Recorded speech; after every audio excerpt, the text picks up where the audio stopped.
বলছে আলী তুমি আজকে শুধু নবীর উম্মতের মাওলা নয় বরঞ্চ আবু বকর সিদ্দিকের মাওলা। তাহলে যে আবু বকর নিজের আকা বলে আলীকে মেনে নিয়েছে, তাহলে আবু বকর কি করে আলীর চাইতে বড় হতে পেরেছে? একটা হাদিসে তাহলে মাসলা হলো দেখবে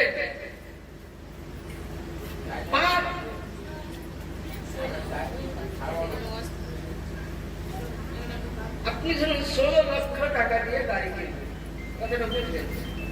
আমার ভাষা বুঝতে অসুবিধা হয় না তো? যে ধরুন মুর্শিদাবাদের মানুষ, আমার পক্ষে বক্তব্য বেশিরভাগ আমি বুঝতে গেছি এই সাইডে বেশি প্রোগ্রাম করি কলকাতা থেকে, আবার 3 দিন পরে আমাকে বেরোতে আসেন সন্ধ্যা, আমি খোনাতে আসেন, তো বেশিরভাগ আমাকে বুঝতে রাখি। তো কখনো কোনো কলকাতায় রাখতে বাঙালি ছেড়ে, মানে যেহেতু আমার পড়াশোনা তো ইন্ডিয়াতে হলে আমি পড়াশোনা করছি কেরালা,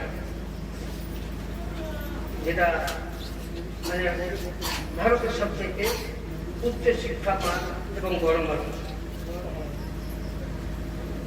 তো যাই হোক, এখন আমার মালিক পাকের দয়া ছিল বলে আমি চান্স পেয়েছিলাম, যা ওখানকার মানে সেটা শিখলাম। আমাদের নতুন মহানগরের চান্স পাওয়া ভালো ভালো মহানগর করে ঘাস খেয়ে যায়। মালিক পাক পাঠিয়েছিলেন, এক চান্সে আমার কাজ হয়ে গেছিল। ইনশাল্লাহ পরের সময় আমার সময় আসলে তো বলতে চাইছিলাম কি, আপনি 1.5 লক্ষ টাকা, আপনি 1.5 কোটি টাকা দিয়ে বুঝলেন, আপনি 16 লক্ষ কিংবা 50 লক্ষ টাকা দিতে গেল। হ্যালো মাই ডিয়ার, তো 16 লক্ষ টাকা দিয়ে গাড়ি কিনলেন, মানে স্করপিও কিংবা টাটা সুমো কিনলেন। কেনার পরে আপনি গাড়িটা হাওড়া নিয়ে যাচ্ছেন, মিডিল একটা টোল ট্যাক্স, ওখানে যাওয়ার পরে আপনাকে 40 টাকা লাগবে কিংবা 50 টাকা লাগে, যেখানে যেখানে। আচ্ছা, যদি আপনি ওই সময় আপনি গাড়ির কাগজ টাকাতে কাজ হবে কি?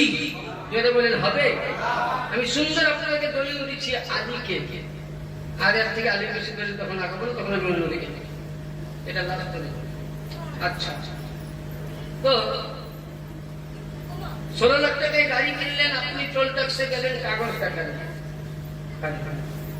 রোড ট্যাক্স দেখালেন, কাজ হলো না, ড্রাইভার লাইসেন্স অমুক সব দেখালেন, কাজ হলো না, লাগলে কি? হ্যাঁ, ক টাকা? 40 টাকা বা 50। আচ্ছা, মানে তাহলে আমার 16 লাখ টাকার গাড়ি কিনে কি লাভ হইল? শেষ করবে, শেষ করতে বলে ভালো হয়। আল্লাহুম্মা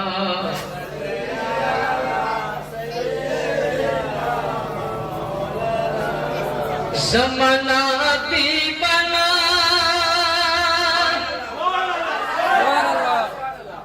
अगमामुना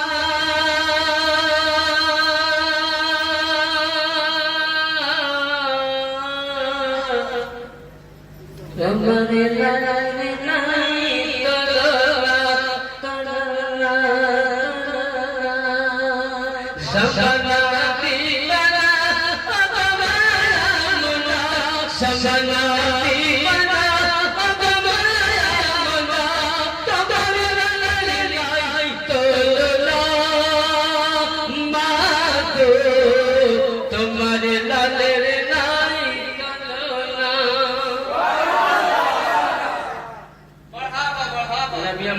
রাস্তায় যেতেন যখন, তো বালু ছিল মরুর বুকে, আর আকাশে প্রচন্ড হওয়া, কবি দেখছেন মেঘে মাথায় ছায়া পড়ে, রোদ না লাগেগা, গরম বালু পায়ে লিখে শীতল বয়ে যায়, লোডানি পতনে হারে সনসনে, লোডানি পতনে হারে সনসনে সনসনে।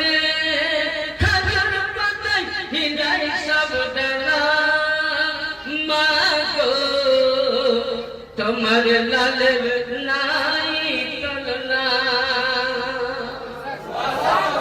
আমার নবীর জন্ম যেদিন হলো মক্কায়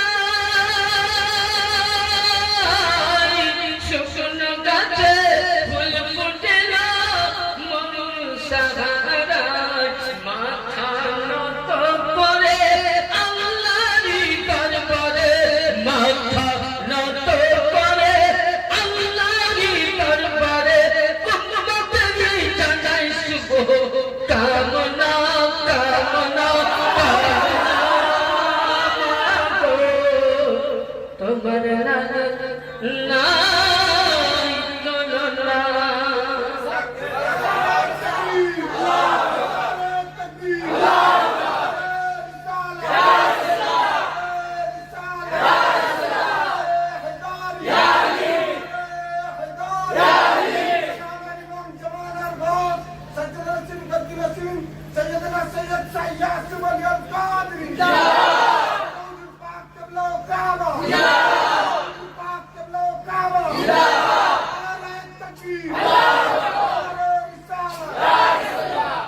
বলতে চাইছিলাম গাড়ি কিনলেন টোল ট্যাক্সে পয়সা দিলে গাড়ি ছাড়বে পৃথিবীতে ফিরকা কটা আছে? হ্যাঁ, কয়টা ফিরকা? প্রত্যেক ফিরকাতেই বলে আমরা জানতে কি বলে কিনা তবলিগ করতে গিয়ে বলছে আপনারা এই দোয়া করেন ওই করেন জানা যাবে আমার নতুন মুরগিতে বলে কি আছে 500 টাকা দাম মসজিদে দোয়া করতে হবে জানা যাবে মুন্ডার মাথায় ভাই জানা আমাদেরকে বলতে হয় কালেকশনের জায়গায় করে আমি কি বলি না তাহলে আমাদের মধ্যে কোনো জায়গায় আদায় করে দিতে হয়। তো কথা হচ্ছে প্রতিটা দল জান্নাতে যাওয়ার রাস্তা করে রাখে। কিয়ামতের দিনে হানফি যদি নেকি মাপা হয় এমন নেকি থাকবে যে জান্নাতে যাওয়ার রাস্তা থাকবে। তাবলীগের নেকি মাপা হবে, দেখাবে নফলের নেকি এত হয়েছে যে জান্নাতে যাওয়ার রাস্তা। দেওবন্দি জামাত বলেন যত জামাত আছে প্রতিটা দলের কাছে এমন নেকি থাকবে জান্নাতে যাওয়ার জন্য। যখন তাকে জান্নাতি লিবাস পরিয়ে দেওয়া হবে, আল্লাহর কোরআন খান কসম খোদার তাদের নাম আছে। ও বাবা, আবু বকর সিদ্দিকের নাম পাবা তুমি 200 জায়গায় 150 জায়গায়, ওমরের নাম পাবা কোরআনে 50 জায়গায়, আর আলীর নাম বানানো 10 জায়গায়। আরে আলী মুর্তজার নাম কোরআনে 1 জায়গা নয় 2 জায়গা নয় 350 জায়গার মধ্যে আল্লাহ পাক আলীকে আমিরুল মুমিনিন বলেছেন।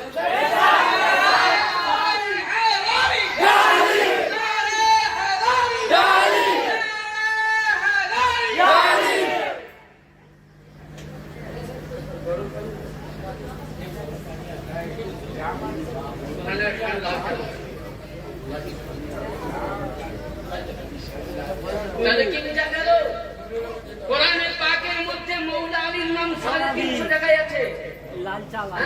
আচ্ছা বলে কোরআন কোথায় আছে? আচ্ছা বলেন, কোরআন শরীফে ওযু করতে বলা হয়েছে? কোন মৌলবী সাহেব দেখাবে? কোরআনের সূরা আল মাদাতে 6 পারায় আছে কি? প্রথমে এখান থেকে এতটা ভাব বাবা দুটাবে বলে দিল। 2 নম্বরে হাত, 3 নম্বরে মাসা, 4 নম্বর। আচ্ছা এই 4টা জিনিস বার করে যদি ধুই আমি নামাজ পড়ি তো নামাজ হবে? হবে? কেন হবে না? আপনারা তো বলছেন কোরআন ছাড়া চলবে না, কোরআনে যা আছে তাই মানবো। তা আমিও বলছি কোরআন ছাড়া বলবো না, কোরআন থেকে আমি প্রতিটা কথা কোরআন করে দিচ্ছি। তাহলে 4টা জিনিস কোরআন বর্ণনা দিল, মুখ ধোয়া, হাত ধোয়া, মাসা করা, পা ধোয়া। এই 4টা হলো ফরজ। এটা পুরো বিশ্লেষণ জানতে গেলে তাফসীরের প্রয়োজন। কোরআনে যেখানে মুআমিন সালিহাত রয়েছে সেই জায়গার মধ্যে তাফসীর খুলবেন মাওলা আলী পাকের। যেমন বলতে চাইছিলাম কোরআন শরীফে নিয়ে আসুন সূরা আস-সাফফা, সূরা আয়াত নম্বর 24, পারা নম্বর 10, সূরার নাম আস-সাফফাতের মধ্যে বর্ণিত আছে ওয়াকিফুহুম ইন্নাহুম ইয়াসআলুনা। কোরআন বলছে ওয়াকিফুহুম ইন্নাহুম মাসউলুনা। ইয়ানি কিয়ামতের দিনে এক ব্যক্তিদেরকে পাকড়াও হবে জীবন আমলনামা দেখো। আমলনামা বলতে কি আমলনামা? এবার ওখানে তাফসীর খুলুন, কোন কিতাবের মধ্যে পাবেন? বাহকি মুসনাদে হাদিস 166, ইমামে বাহকি সুন্নানে কিবরা 11736 নম্বর হাদিস, মিনহাজুল হিন্দ কানজুল উমাম 44141 নম্বর হাদিস বর্ণনা হয়েছে। কি লেখা আছে? ইন্নাহুম মাসউলুনা আলী বিলায়াতিহি আলী ইবনে আবি তালিব। আপনার কাছে জান্নাতে যাবার নাকি 73টা দলের আছে। আল্লাহ বলেন জিবরাইল একে জান্নাতে যাওয়ার পূর্বে এর কাছে আলীর জিকির আছে কি দেখো। যদি আলীর জিকির আছে তো জান্নাতি, আলীর জিকির নাই তো ফিনারে জাহান্নামে খোলবে। তাহলে কি বুঝা গেল? কোরআন বলছে আমি নয়, যে হাদিস বলছি উঠাও কোরআনের তাফসীর নিয়ে এসো, কিংবা দেওবন্দি জামাতের কিতাবের তাফসীর কোরআন মুআরিফুল কোরআন নিয়ে এসো। এটা কি রিয়াসামি দলিল বলছি। আর আমি যে মশলাগুলো বলে গেলাম একটা যদি কেউ ভুল দিতে পারে তার বাড়িতে জীবন ভার আমি গোলামি করব। তাহলে কি বুঝলাম? শুধু এটা নয়, আহলে বাইত কার নাম? আহলে বাইত আল মুস্তাদাকুল হাকিম, আল মুস্তাদাকুল হাকিম কিতাবের নাম। ওখানে বলা হয় যে কোন আল্লাহর বান্দাকে 70,000 নবীর নেকি। কত হাজার? আচ্ছা, নবীদের নেকি বাদ দেবে? নবীদের নেকিতে কাজ হবে না? হবে না? কি জোরে বলেন, হবে না? হবে না? হবে তো। নবীদের নেকি 70,000 নবীদের নেকি যদি কোন বান্দাকে দেওয়া যায়, সে ব্যক্তি যদি হাজারে আসওয়াদের পাথরের চুমো দিয়ে থাকে, কোন ব্যক্তি যদি কাবার খেলাফ ধরে থাকে, কোন ব্যক্তি যদি রোজা রেখে কাবায় অবস্থায় মারা যায়, আর অন্তরের মধ্যে চুল পরিমাণ যদি আহলে বাইতের বুক থাকে, আহলে বাইতের দুশমনি থাকে, 70,000 নেকি জিন্দেগির ইবাদত আজ তোমার বরবাদ। তাহলে বুঝা গেল যে আহলে বাইতের মুহাব্বত এত বড়। 70,000 নেকি কাজে আসলো না, নামাজ কাজে আসলো না, রোজা কাজে আসলো না, যদি কাজে আসলো আলীর মুহাব্বত। আরে মুল্লা, তুমি আলীকে গালি দাও, আলীর খালামাকে গালি দাও, জান্নাত পেতে গেলে কিয়ামতে আলীর কাছে যেতে হবে, জাহান্নাম পেতে গেলে আলীর কাছে যেতে হবে। আলীর ছাড়া গতি নাই তোমার। তাহলে যদি আলীর ছাড়া গতি না হয়, তাহলে আলীর মুহাব্বত করে যদি মরতে হয়, আলীর মুহাব্বত করে মরেও, আর যদি না মরতে হয় তো জাহান্নামী হয়ে মরে।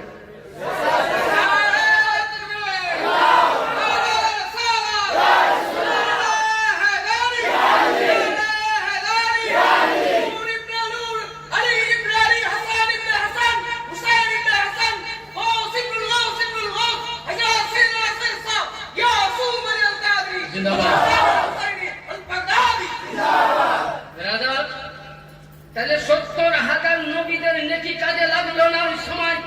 হজ কাজে লাগলো না, যাকাত কাজে লাগলো না, নফল কাজে লাগলো না। লাগলো কি? আহলে বাইতের মুহাব্বত। ওই নামাজ কাজে লাগবে যার মধ্যে আলীর মুহাব্বত আছে, আলী রাসূলের মুহাব্বত আছে, পাক পঞ্জতনের মুহাব্বত আছে, আলীর ঘরানার মুহাব্বত আছে। আরে আহলে বাইতের মুহাব্বত বিহীন কোন ইবাদত কাজে লাগবে না। এবার আহলে বাইত কাকে বলে? তাহলে এবার বলবেন মুফতি সাহেব এরাই তো আহলে বাইত চলে গেল, এবার কি আছে? হ্যাঁ, তাই তো। কোরআন শরীফে সূরা কাউসার নাম জানেন? হ্যাঁ, আশা করি সকলেই জানে। নতুন নামাজিরা না পারলে ছোট ছোট কুল আল্লাহ ইন্না জানাটা শিখবে, নামাজটা চালাতে হবে, বুঝলেন? তবে আমার ভাইকে বলবো নামাজ যখন মসজিদ করেছেন, আমরা একটা এমনই দরবারের গোলাম, আমাদের নামাজ বের করতে। আপনারা তো দেখতে পাবেন, আমরা তো দেখছি। আমি নিজের চোখে দেখেছি, যখন আমার 5 বছর বয়স, কারণ আমার পূর্বপুরুষ, আমার খানদান এই দরবারের গোলাম। যখন আমার 5 বছর বয়স সর্বপ্রথম পুণ্যের পক্ষে তখন মসজিদ পাচ্ছি, আমরা গিয়ে সর্বপ্রথম মাদার পাক তৈরি হয়। বর্তমান ছোট হয়ে পাকিয়েছিলেন তখন শাহজালাল পাক সাহেবের সাথে। আমরা দেখেছি ওই সময় মসজিদ ছিল না, কাঠির বেড়া, ওপরে বলে শিশির করছে, পানি পড়ছে টপ টপ করে। আমি 3 হুজুর পাককে দেখেছি ফজরের টাইমে মসজিদ জামাতে নামাজ। আমরা তারিখ তো বললাম, নামাজ কারা কারা করবে? নামাজ কারা করবে? আজ থেকে বলেন 5 ওয়াক্ত নামাজ পড়বো, সকলে চেষ্টা করবো, মায়েরাও চেষ্টা করবো। তাহলে তোমাদের আকা, আমার আকা যদি নামাজ কাজা না করে পুণ্যে যান, আমার হুজুর পাক কিবলাও কাবাত 5 ওয়াক্ত নামাজ জামাতে যান, জামাতে পড়ছেন, মঙ্গল করতে যান, জামাতে পড়ছেন। আপনার আমার পারের কান্ডারি, আপনার আমার দরদি, আপনার আমার কবরের সাথী, সে যদি নামাজ কাজা না করে আপনি কেন নামাজ কাজা করবেন? কোরআন শরীফে একটা সূরা আছে, অনেকেই বলছে এবার আসুন যে আলী আল্লাহ নবী দয়াল নবী একদিন কোরআনে পাক কি করলেন? এই কোরআনটাকে হাতে নিলেন। তো নবীর জামানায় যত সাহাবী ছিল বুঝলেন, সমস্ত সাহাবীকে আল্লাহ নবী কি করলেন? কাউকে বুঝলেন নবী পাক সাহাবীদেরকে কোরআন খানা হাতে দিলেন। কি করলেন? কোরআন খানাকে মাওলা আলীর হাতে তুলে দিলেন। সাহাবীরা বলছেন ইয়া রাসূলুল্লাহ, মাওলা আলীর হাতে কেন দিলেন? নবী পাক বলছেন যারা আমাকে দেখলো তারা কি হলো? সাহাবী হয়ে গেল, তাই তো? বলছে আমাকে যারা দেখলো সাহাবী, আমি চলে যাওয়ার পর এরা কিন্তু আসহাবী হবে না। হবে? আসহাবী হবে? সাহাবী হবে না। কোন সাহাবী 150 বছর, 200 বছর, 250 বছর বাঁচবে, বাঁচার পরে সাহাবীদের পাক বন্ধ হয়ে যাবে। কোরআন যদি সাহাবীদের হাতে দেয় তাহলে সাহাবীদের বংশ শেষ, আমার কোরআনও। এর নাম আমা হুয়া আল্লাহ গায়বে বেদানি, যিনি গায়বে সংবাদ। নবী পাক কোরআন খানাকে হাতে নিয়ে বলছেন আল কোরআন মা'আন আলী ওয়া আলীউন মা'আল কোরআন।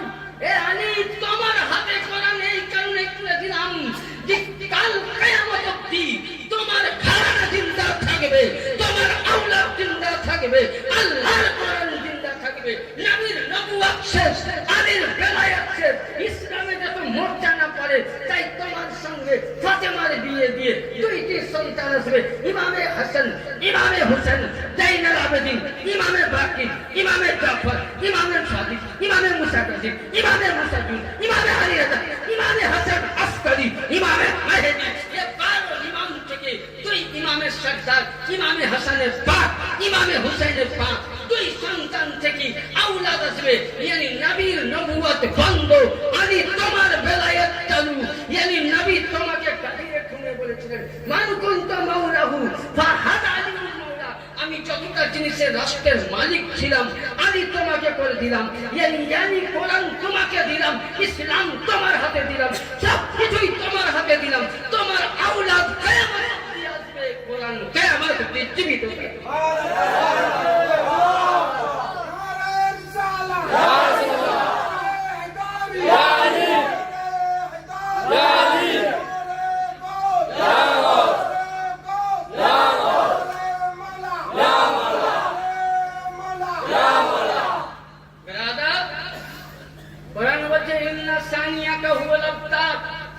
এটার মানে একটু খোলসা না বললে বুঝতে পারবেন না। নবী পাকের কয় ছেলে ছিল? হ্যাঁ, 3। মেয়ে কয়টা ছিল? আচ্ছা, ওনার ছেলেরা বা হায়াতে ছিলেন এটা আমরা জানি, কিন্তু তো ওই সময় আবু জেহেল কান দিতে লাগলেন যে নবী আপনি যতদিন ছিলেন ততদিন ইসলাম কি আছে, চলবে, তাই তো? হ্যাঁ, আর আপনি চলে যাওয়ার পর ইসলাম কিন্তু বন্ধ হয়ে যাবে, কলমাও থাকবে না, তাই কি না? তো ওই সময় আল্লাহ দরবারে ফরিয়াদ করলেন। আল্লাহ করেন আয়াত যে ইন্না শানিয়াকা হুয়াল আবতার। নবী আল্লাহ বলছে হে আমার মেহবুব, আপনার আওলাদ থেকে প্রতিটা সন্তান পুরুষ বংশ করে বাপের কাছ থেকে, ছেলের তরে থেকে মেয়ের তরে।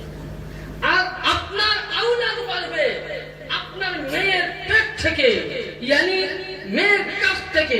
আল্লাহ বললেন নবী ফাতিমার কাছ থেকে যে দুটি সন্তান হবে, হাসান ও হুসাইন।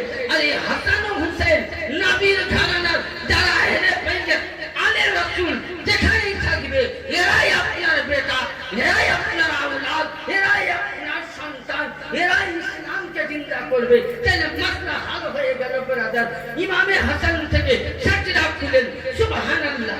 নবীর নাম মুহাম্মদ, বেটির নাম ফাতেমা, বেটার নাম হাসান। এখান থেকে সাজদা খুলেন। তাইলে বুঝা গেল ব্রাদার আমাদের বর্তমান যিনি মেদিনীপুরের সর্বপ্রথম ছিলেন মকবুলিয়া শরীফে রওশন আলী আল কাদেরী কুতুবে বারি পাক, ইনি হলেন গাউস পাকের আওলাদ। হযরতে গাউসে সানি পাক ইনি গাউস পাকের আওলাদ। তাইলে ব্রাদার বুঝা গেল নবী পাক কোরআন বলছে ইন্না সানিয়াকা হুল আবদার, জি হে নবী আপনার বেটির কাছ থেকে আওলাদ আসবে, তারাই আপনার সুন্নাত, তারাই আপনার সন্তান, তারাই আপনার বেটা, তারাই আপনার আওলাদ। ইমামে হাসানের আওলাদ সুবহানাল্লাহ। হুজুরে গাউসে পাক, হুজুরে গাউস পাকের আওলাদ মাওলা পাক। ইয়ানি বুঝা গেল আমার মেদিনীপুর দরবারের বড় হুজুর পাক থেকে নিয়ে, মাওলা পাক থেকে নিয়ে, মুর্শিদ কাদেরী থেকে নিয়ে, ইরশাদ আলী আল কাদেরী থেকে নিয়ে, তফাইল কাদেরী থেকে নিয়ে, গাউসে সানি থেকে নিয়ে, এরা সকলেই হলেন নূর আলা নূর। এরা নবীর ঘরের আওলাদ, এরা নূর আদু নূর কালো নূর। কোন কবি বলছে তেরে নসলে পাক মে হে বাচ্চা বাচ্চা নূর কা সব হে নবী তেরা সব ঘরানা। ইমামে আহমদ রাজা বরেলভী ইমাম বলছে এই মসলাটা দেখে, কোরআন আয়াত দেখে যে তেরে নসলে পাক মে হে বাচ্চা বাচ্চা নূর কা তু হে আইনে নূর। হে নবী তোমার বংশ, তাহলে নবীর বংশ ইমামে হাসান, নবীর বংশ ইমামে হুসেন, নবীর বংশ কালো ইমাম পাক, নবীর বংশ আবু সালেম মুসা জঙ্গি, নবীর বংশ গাউসে পাক, নবীর বংশ আব্দুল্লাহ দিল্লি, নবীর বংশ রওশন কাদেরী, নবীর বংশ আব্দুল রাজ্জাক, নবীর বংশ তোফায়েল আলী, নবীর বংশ মেহের আলী, নবীর বংশ ইরশাদ আলী, নবীর বংশ মুস্তাশির আলী, নবীর বংশ বড় হুজুর পাক, নবীর বংশ ছোট হুজুর পাক, নবীর বংশ সাজ্জাদা রাশিদ। তাহলে বুঝা গেল এরা আমার দরবারের যত হুজুর পাক এসেছেন এরা প্রত্যেকেই নবীর আওলাদ, নবীর নূর। তাহলে কি মসলা হাল হয়ে গেল যে তেরে নসলে পাক মে হে বাচ্চা বাচ্চা নূর কা তু হে আইনে নূর। নবী তেরা সব ঘরানা। নবী শুধু তুমি নয়, তোমার পরিবারও। তাহলে এরা নবীর পরিবার। আজকে ধরুন আমরা যা কিছু এই দরবারটা এমন, এই দরবারে আমি মাথা ছুটতে পেয়েছি বলি যে আমাদের বীরভূম ডিস্ট্রিক্টে আছে জায়গাটির নাম হলো পাথর। আপনারা অনেকেই যাবেন, তাই অনেকেই যাবে এলাকা থেকে দেখেছি। পাথর চাপড়ির দাতা মেহবুব শাহ রহমতুল্লাহ আলাইহি ইনি মাওলা পাকের গোলাম ছিলেন। এখনো আপনি পাথর চাপড়িতে যান দেখবেন মাওলা পাকের গদ্দি ঘর আছে। আপনি যদি বলেন আমি মেদিনীপুর মাওলা পাকের বর্তমান মালিক পাকের নাম করবেন, ওখানকার মুড়ির সঙ্গে সঙ্গে আপনার জন্য ঘর তুলে দেবে। মাওলা গোলামের সম্মান দেখুন, ঘর জিয়ারত করবে, পার্সোনাল আপনার জন্য একটা সার্ভেন্ট লাগবে, চাকরি লাগবে, যেটা মাওলার গোলামকে তোমরা তাজিম করে, একে সম্মান করে ব্যবস্থা করবে। দাতা মেহবুব শাহ মাওলা পাকের দরবারে ছিলেন, তো মাওলা পাকের কাছে বলেছিলেন হুজুর আপনি আমাকে কিছু দেন। মাওলা পাক দোয়া করলেন, বলে হে দাতা মেহবুব শাহ আজকে তোমাকে বীরভূম ডিস্ট্রিক্টে বলি খেলাফতনামা দিয়ে ইসলাম প্রচারের জন্য পাঠালাম। কিয়ামত অবধি যতদিন দুনিয়া থাকবে তোমার দরবারে ভিড় লেগেই থাকবে। আর দাতা মেহবুব শাহ বলে গেছেন যা কিছু আমি ক্ষমতা পেয়েছি মাওলা পাকের এ দরবার, এই দরবার। আজকে যদি এই দরবারকে আপনি গালি দেন আমার হুজুরকে লাগবে না। আপনি আমার দরবার হুজুরকে গালি দেন, হুজুরকে লাগবে না। বড় হুজুরকে গালি দেন, দরবারকে লাগবে না। আমার ছোট হুজুর পাককে গালি দেন, কোনোদিনই লাগবে না। মেদিনীপুরকে গালি দেন, কোনোদিনই লাগবে না। 4 নম্বরকে গালি দেন, কোনোদিনই লাগবে না। এই দরবারকে গালি দেওয়া মানে হচ্ছে নবী পাক নয় মাওলা আলীকে গালি দেওয়া। এই দরবারকে গালি দেওয়া, রাসূলুল্লাহকে গালি দেওয়া, কারণ এ দরবার হলো আলীর দরবার, এ দরবার হাসানি দরবার, এ দরবার হুসাইনি দরবার। আর এদেরকে কষ্ট দেওয়া মানে নবীকে কষ্ট দেওয়া, নবীকে কষ্ট দেওয়া মানে আল্লাহ কোরআন বলছে ফি নারে জাহান্নামা খালিদিনা ফিহা আবাদা। yani বুঝা গেল আমার দরবারকে গালি দেওয়া মানে তুমি জাহান্নাম নিজেই কিনে নিয়ে আসো। এ দরবার হলো আলীর দরবার। আমি বলছি না, হাদিস বলছে মান আদালি ওয়ালিয়ান, আবু দাউদ শরীফ 86 নম্বর হাদিস, মান আদালি ওয়ালিয়ান ফাকাদ আসানতাহু বিল হদ। কোন ব্যক্তি যদি আমার ওলির সঙ্গে দুশমনি করো, বেয়াদবি করো, তো নামাজে রোজার বিচার পরে হবে, আগে ওলির সঙ্গে দুশমনি করে যে তোমার সাথে আমি লড়াই করব। আল্লাহর সঙ্গে লড়াই করার ক্ষমতা আছে? নমরুদ পেরেছিল, সাদ্দাত পেরেছিল, ফেরাউন পেরেছিল, হামান কামান পেরেছিল, আপনি আমি বলেন। হাদিসে বলছে তাহলে এই দরবারকে তুমি গালি দিয়েছো বলে নিজের আখিরাত। আরে এই দরবারের প্রতি সালাম না দিলে কাউরি নামাজই হয় না। আরে ওয়ালা আলী মানে কি শুনেন, সৈয়দ মানে কাছে, সৈয়দ অনেক পাওয়া যাবে কিন্তু আলে রাসূল পাওয়া যাবে না। আপনি কি করে জানলেন? কারণ আপনি মিদনাপুরের ইতিহাস পড়ুন, যে আমাদের বর্তমান সিলসিলা পাক চলে আসছেন গৌসে সানি পাক থেকে নিয়ে একদম শুরু করে পূর্ণিয়া পাকের ইতিহাস উঠান। সর্বপ্রথম ভারত বিহার বাংলার মধ্যে পা দিয়েছিলেন গৌস পাকের আওলাদ সাইয়েদনা সৈয়দ শাহ আব্দুল্লাহ জিলজি আলাইহিস সালাম। আর ওখান থেকে রওশন পাক, ওখান থেকে আব্দুর রাজ্জাকে পাক আলাইহিস সালাম। তাহলে বুঝা গেল ব্রাদার, এই দরবারটাই আপনি দরবার, যে দরবারকে আপনি যদি তচ্ছ করেন, গালি দেন, এ দরবার আলী রাসূলের দরবার, নবীর ঘরানার দরবার। সৈয়দ মালিক পাবে, সৈয়দ আজকাল খাতা পয়সা দিয়ে তৈরি করা হয়, যখনই পয়সা হয়ে গেল তখন লিখছে সৈয়দ, দেখেন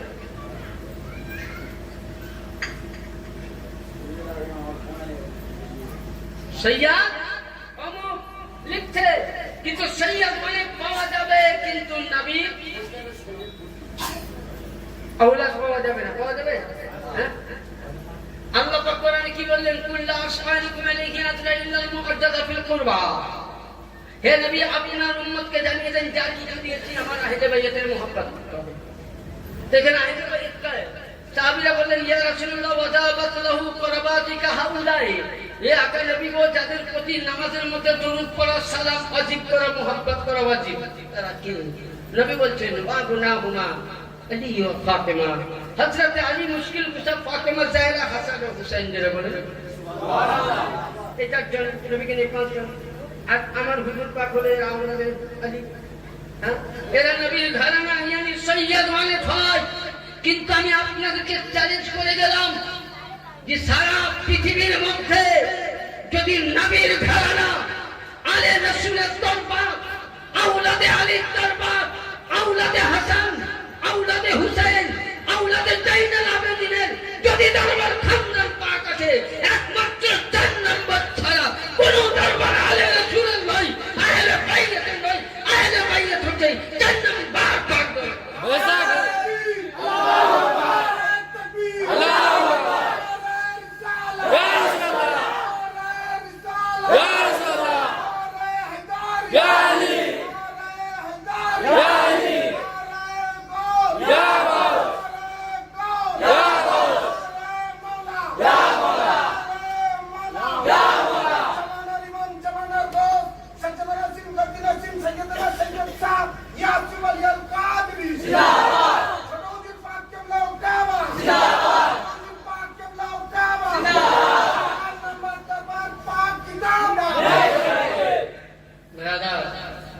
তাহলে আপনার আমার ভাগ্য এতই ভালো যে আলে রাসূলের। আর এই দরবার আমি প্রথমে ভূমিকাতেই বলেছি যে এই দরবার হাদিস ছাড়া একটু বাইরে যায় না। আপনারা তো দেখেন, আমরা দেখেছি ছোট হুজুর পাকে যদি লাইভ করে দেখেন, আমার মনে করে 16 টাকার লরি লাগে, তখন শেষ করতে পারবে। আরে বড় হুজুর পাক কে ছিলেন? উনি প্রায় বলতেন আমাদেরকে মাছের পড়া কারণে, জি বাবু সবসময় একটা কিতাব পড়বা, সারায় বেকায়া জোরে বলে তেমন তেমন মৌলভী সাহেবের বইগুলো পড়াতে দিলে কাঁপে। আমরা প্রায় দেখেছি বড় হুজুর পাকের হাতের সারায় বেকায়া কিতাব, যে হুজুর পাক জীবনে কোনদিন মাদ্রাসা এ দরবার এমনই, উনি যাকে বলেন তো হয়ে যা আলিম তো হয়ে গেছে। বলছি তার জিন্দা প্রমাণ আমি বড় হুজুর, আমি লাইফে কোনদিন ভাবতে পারিনি যে আমি মৌলানা হব, আর আমার নিয়ত ছিল না এই মৌলবীদের দিক থেকে, কিন্তু মালিক পাক বলে থাম থেকে আমি মৌলবী বানাবো। যখন আমি দুনিয়া পাকে থাকতাম, শামীম ভাই ছিল উনি গানে যায়, সারাদিন মানে থাকতাম, তোমাদের হেল্প করতে পারতাম না, কি করবো বাচ্চা ছেলে। তো চট করে সন্ধ্যার সময় ডাকলেন, একটা পায়জামা করে একটা জামা করে দরবারে গেলাম। বড় হুজুর পাক দাঁড়িয়ে আছেন, কোরআন জানো? কোরআন জানো? 4 বছর বয়সে আল্লাহ আমাকে শিখিয়েছিলেন, বলে কোরআন জানো? হ্যাঁ জানো। একটু পড়লাম একটা সূরা আছে নাতে রসুল জানো? হ্যাঁ। আমি গজলটা প্রায় পড়ি, আপনি পড়ি। কোথায় আছো গো উস পার ইয়ে সমুদ্রের কাছে, নয়ন ভরে দেখি তোমার অনেক কথাই আছে। আমার জীবনের 5 বছর বয়সে প্রথম গজল, এই গজলটা আমি প্রায় পড়তাম, গুনগুনাতাম দরবারে। হুজুর পাক বলছেন একটা গজল পড়, একটা আল্লাহর ওলির সামনে গজল পড়ে আমি অত করে পেলে ভালো হবে, কাঁপছি, গজলটা পড়লাম। হুজুর পাক চট করে সামনে এসে স্বামী আপনাকে মিথ্যা বলে না, স্বামী ভাই আছে, আমার মাথায় হাত দিয়ে বললেন তুই এককালীন আমার দরবারের মুক্তি হয়ে যাবে। যাই হোক, ওখান থেকে আমার মালিকের দয়া, আমি চলে গেলাম অযোধ্যা সুলতান দরবারে। কিছু আমাদের পীর ভাই আলেম ছিলেন, তাদের কাছ থেকে আরবি কবি ব্যাকরণ শিখে চলে গেলাম সুলতানপুর। ওখান থেকে হুজুরের দোয়া করে কেরালায় চলে আসছে, মুক্তি পাস করেছে। এই বর্তমান যিনি সাহিত্যকার আছেন 2017 সালে আমাকে বলছে মুফতি সাহেব তুমি আমার ভর্তি হও, বলে হুজুর আর জায়গা দিয়ে না যাবো না, বলে হুজুর আর পড়ার বয়স নেই, দাঁড়িয়ে যায় বুঝে না, তোমাকে মুমতাজুল মুহাদ্দিসিনটা করতে হবে, মুখ ফেলতে পারে। যাই হোক সত্যি করে বলছি, আমি কিতাব নেই কিতাব সত্যি বলছি, টেস্ট পরীক্ষায় বসতে হবে, কি কি লিখেছে আমি নিজেও জানি না। যাই হোক নাম্বার যা উঠে পরীক্ষায় যখন বসলাম, লকডাউন ছুটিতে বাড়ি আসলাম, আবার 2022 সালে পরীক্ষায় বসলাম, বিসমিল্লাহ বলি মুমতাজুল মুহাদ্দিস মানে মুক্তির বড়, এই পরীক্ষা দিলাম। আমি জীবনে কোনদিন কিচ্ছু লিখিনি, তো আমি যেমনই ঢুকলাম তো আমাকে 2-1 বলছে তুমি মোবাইল করো, আমি মোবাইল করে গুগল চ্যানেলের মাঝে নাম লিখলাম কি মালিকের শান, এগুলো মালিকদের দয়া দান করতে পড়ে যায় নেকি নজর। তার জন্য কোন কবি বলেছেন নিগাহে বলি মে ও তাসির দেখি বদলতি হাজার। আমি এসে নেট করে সবার সামনে দেখছি তো 700 ছেলের মধ্যে 2 নম্বর র্যাঙ্ক আছে। আমার ক্ষমতা সীমানা যাচ্ছিল আমার মালিক পাকে। এ দরবার এমনই দরবার, আপনাকে আমি আগেই বলেছি, এই দরবারে খুব কাতরে থাকতে হবে, চাইতে হবে। এই দরবারে গোলাম হতে পেরেছি, মাথা মতো হতে পেরেছি, এটাই আমাদের ভাগ্য। তাহলে আমরা যে দরবারে এসেছি, এই দরবারে তাজিম করবেন, এই দরবারে মোহাব্বত করবেন, এই দরবারকে কোনোদিন বাড়াঘোরা করবেন না। আপনাদেরকে একটাই মেসেজ দিব, পৃথিবীতে যতই দরবার আছে আমি কোন দরবারকে ভারী বলছি না, খারাপ বলছি না, কিন্তু এই দরবারের শানি হলো আল্লাহ। আলীর মাকাম যেখানে, এই দরবারের আওলাদের মাকাম সেখানে। শুধু এটা নয়, কোরআন বলছে আহলি বাইতি আহলি বাইতি আহলি বাইতি, আহল মানে পরিবার, বাইত মানে নবীর পরিবার। তাহলে নবীর শান সমস্ত নবীর চাইতে উঁচা না উঁচা হয় বলেন? আদম নবী থেকে ঈসা নবী পর্যন্ত সমস্ত নবীর শান ক্ষেত্রে উঁচা হয়? হ্যাঁ, সমস্ত নবীদের ঘর চাইতে উত্তম নয় নবীর ঘর, তাহলে আমার হুজুর পাকেরা কে?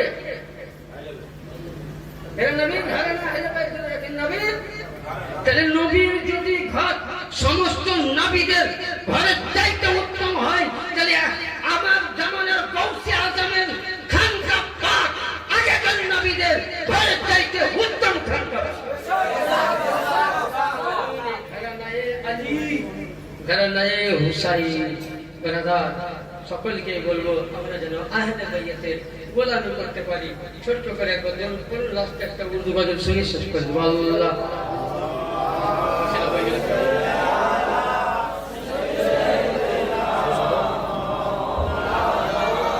সাল্লাল্লাহু আলাইহি ওয়াসাল্লাম। উর্দু গজল পড়বো, তার সাথে সাথে আমি বাংলা পড়বো। যখন হাতের ইশারা করবো আমার সাথে সালাম পড়বেন।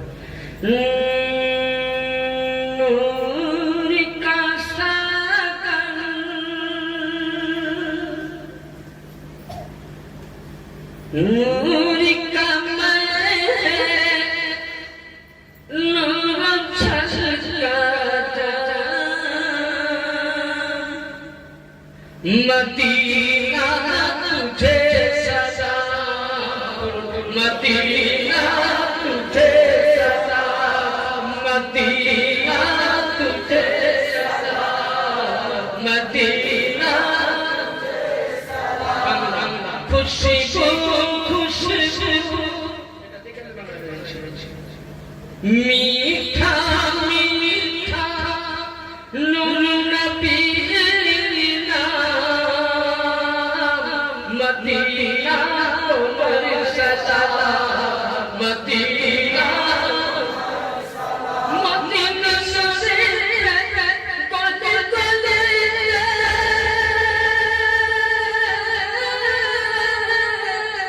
मदीना से कोते कोते मदीना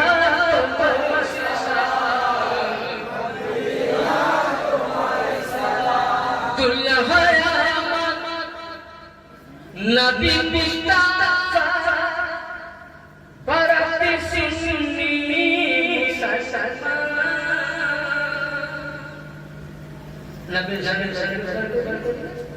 कभी दुल्हा नबी मुस्ताफा परती सुन्नी मुसलमान पीछे खुशी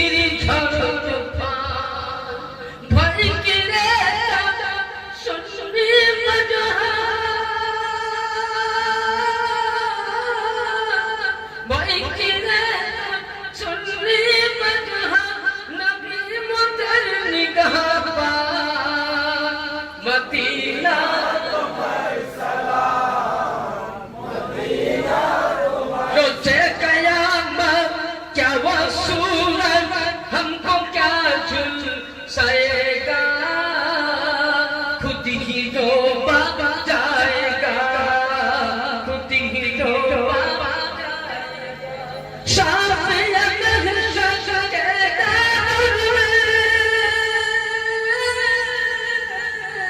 शफ़ाअत महशर के दामन में करेंगे सुनिया, मदीना तुझे सदा, मदीना तुम्हारी सदा। नबी मुस्ताफा ठंडा हुए जगोते, जो बंदी वहाँ हमारे सो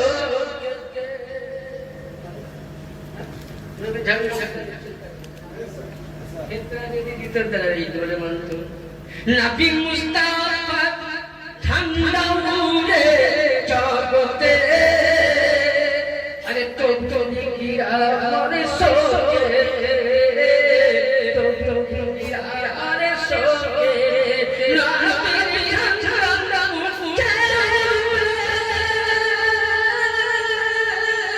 नबी ठंडा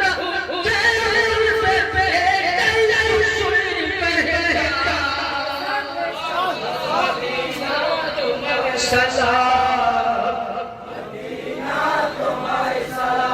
রাধা যাই হোক প্রায় আড়াই ঘন্টা হয়ে গেল না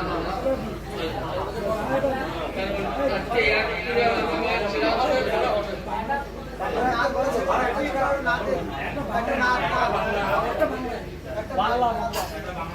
একটা নাদ হবে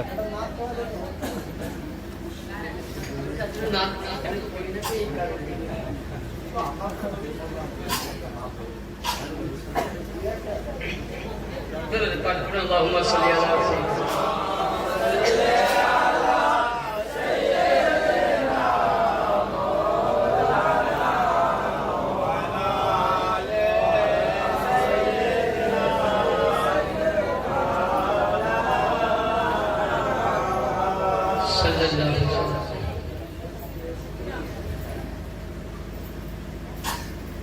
कमर हुसैन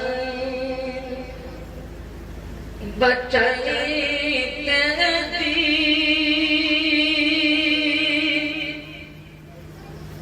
करबला हुल कुर्बानी फतेमा जननी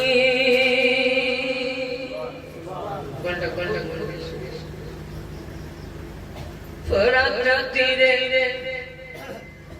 বন্ধ করে ওই পানি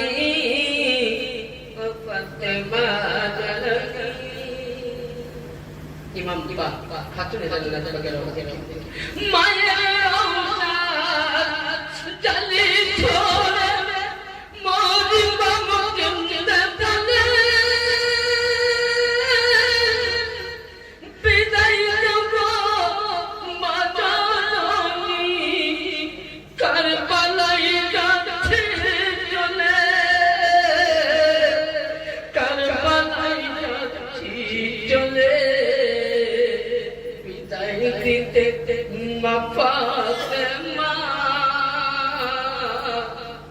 বিদায় দিতে মা জহরা বয়ে চাই নয়নের পানি ও ফাতেমা জননী তোমার হুসাইন বাঁচাইতে দিন কারবালাই হলেন কুরবানি ও ফাতেমা জননী ইমাম পাক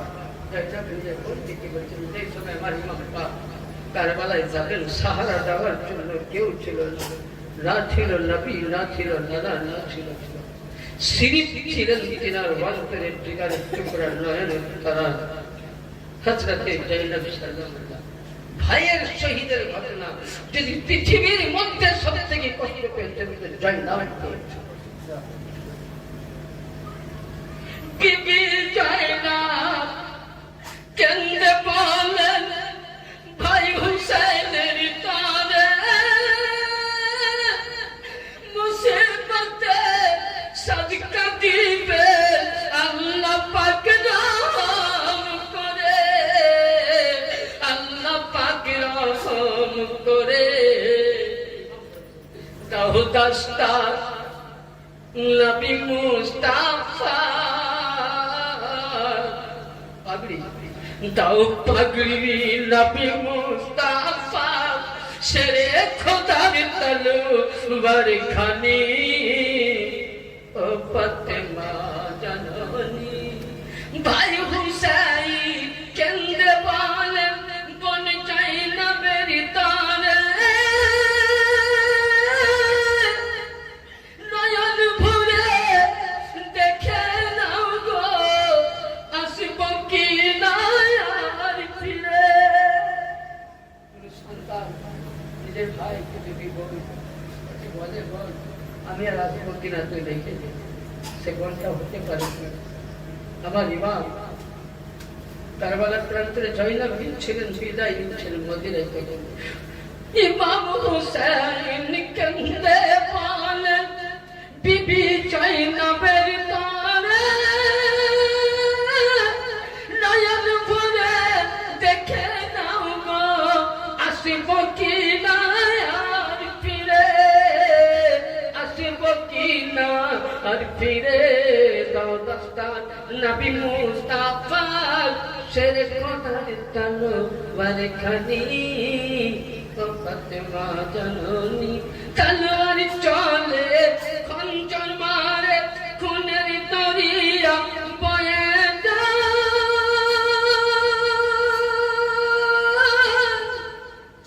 মাসুম বুকে তীর লাগিল আসগরানের কলরা হাউজে কাউসার পান করিতে জান্নাতে গেলেন তিনি ও ফাতেমা জননী আসমান কান্দে জমিন কান্দে কান্দে আর সভুবন হুসেন সঙ্গে কাঁদছে দেখো এ বিশ্ব জাহান এ বিশ্ব জাহান শহীদের শানে নূর কাদেরি কি লিখবে তার জীবনী ও ফাতেমা জননী আখির দাওয়ানা আলহামদুলিল্লাহি রাব্বিল আলামিন ইয়া নবী